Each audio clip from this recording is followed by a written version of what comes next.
Thanks for staying with us at 10. Let's now shift focus to Osun State, where government has raised concerns over parents and guardians dumping children with special needs in government schools without following up or identifying with them. But this is just as a non-governmental organization is calling for upgrade of facilities, recruitment of teachers and provision of equipment for the special needs schools in the state. Senior reporter Rafi Hamid has more. Some weeks ago, we received videos showing the poor state of facilities at the school for persons with special needs in Osogbo. These videos revealed an unkempt and bushy environment, an incomplete perimeter fence, poor toilet and hostel facilities, leaking roofs, among other issues. This prompted us to find out more about the condition of other special needs schools in the state. Our first port of call was Baptist Secondary School in Iwo, though an integrated school where we met pupils with various disabilities. We met a special educator who doubles as chairman of the Nigerian Association of the Blind, Osun State Chapter, Akim Akinshola, who condemned the idea of segregated schools for persons with special needs, describing needs as discriminatory. If they provide the interpreter for the deaf, there is no need to segregate that to a deaf. It's supposed to be in the mix of the people. And other people too, they will learn about the special people. We have some here, for some students here. If the deaf is signed, they too they have little experience.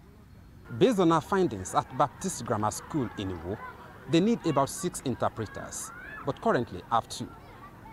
The 2 interpreters were not even employed by the state government, but by private individuals, and they've been here for more than 8 years.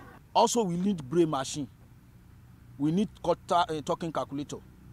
We need digital radio for our students to record. Also, we need guide cane for the mobility and orientation.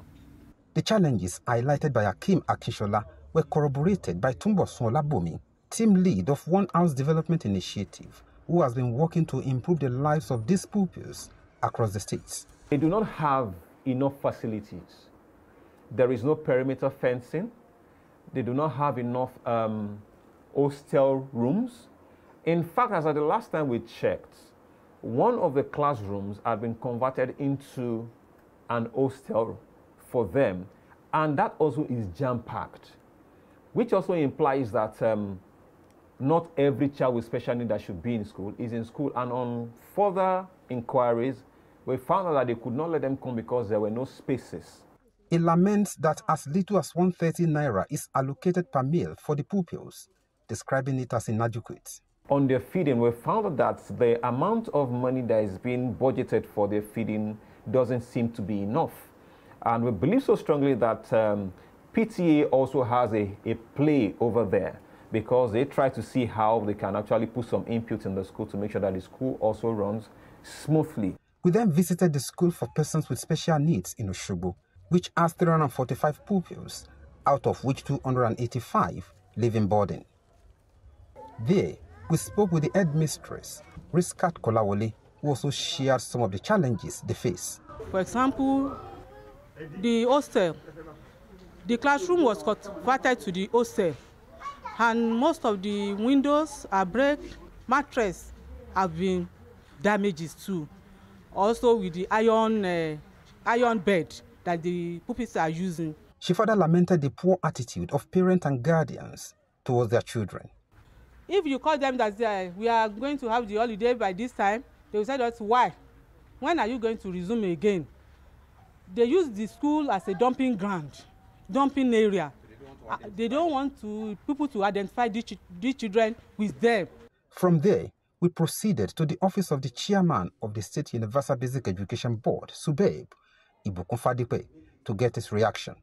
Instead, the chairman insisted on visiting the school to assess the facilities himself, including the hostels, kitchen, classrooms, sick bay, dining hall, and others.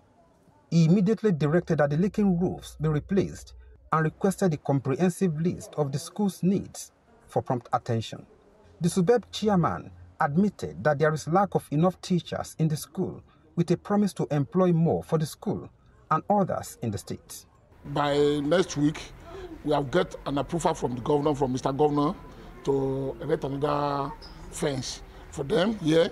And last time they complained about they don't have enough classroom. We'll start new building 3 classroom next week. So we have got the approval from the governor. The contract has been awarded to the contractor. So I believe the contractor will come to the site by next week. The teachers, we have been trying our best, but I know we don't have enough teachers here as they complain, but the government will employ more teachers very soon. To round up the visit and cheer up the pupils, Ibukun Fadipe provided refreshments for them. Rafiu Hamid, TVC News, Osogbo. Rafiu Hamid joins me now for more on this. Rafiu, it's quite bewildering to learn that parents and guardians would abandon their children without looking back. Talk to us more about how bad the situation is and the intervention that is coming their way. Well, Abosede, that is the situation in most of the special needs schools that we have in Osun. We have about 9, and they are situated across various major cities and towns in the state.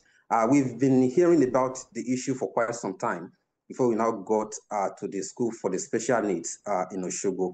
And we felt that it was highly disturbing and even embarrassing because the teachers are fed up. Anytime parents or guardian brings their children or ward down to the school, they abandon them. And the feeding, the accommodation, the clothing, all those things have become the responsibility of the school. And the school themselves, the management of the school, they don't have enough financial resources to take care of these children. And these children, they are gifts from God. Nothing can be done by their parents or by guidance when they are given when these children are born. But yes, the most unfortunate of it is that the government has been calling on those parents to come back to their various schools and identify with these pupils, with these children. But many of them are not coming, and the teachers are complaining day in, day out. Feeding is not even... I hear you, Raf. In that report, that individual you spoke with said something about 135 naira is what is being budgeted for, each child per meal. Considering what the economy is, that really sounds like a far cry. But then, what is government's plan? Because this is 1 out of 9 schools, like you mentioned. So is government planning to take this intervention to all the other facilities? And then 2, what measures are in place such that when parents or guardians bring children, data is taken such that they can follow up on and with them later? Presently, we spoke with the chairman of SUBEB, who even tried as much as possible to follow us to the school on I think about 2 days after we first went there. They have the data of the parents, but many of them give fake data.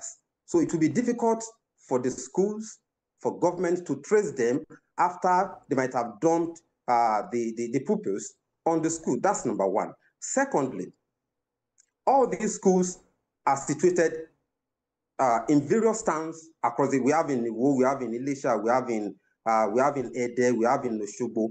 All these schools were established many years ago.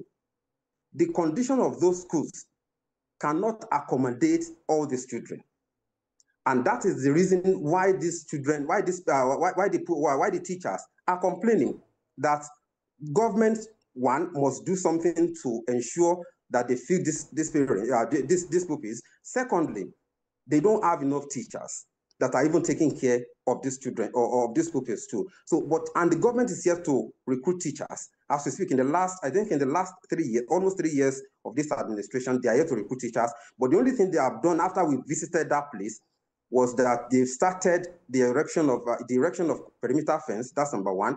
They've started building more classrooms. That's number 2. And I think they've been renovating some of the damaged classrooms. But for now, I don't think government has given us any reason, their plans on how to ensure that they stop this act of dumping these pupils on the schools. And importantly, too, we do hope that this intervention would go around all 9 special needs facilities in Osun State. Rafiu Hamid, thank you very much for bringing this, to the world. Thank you.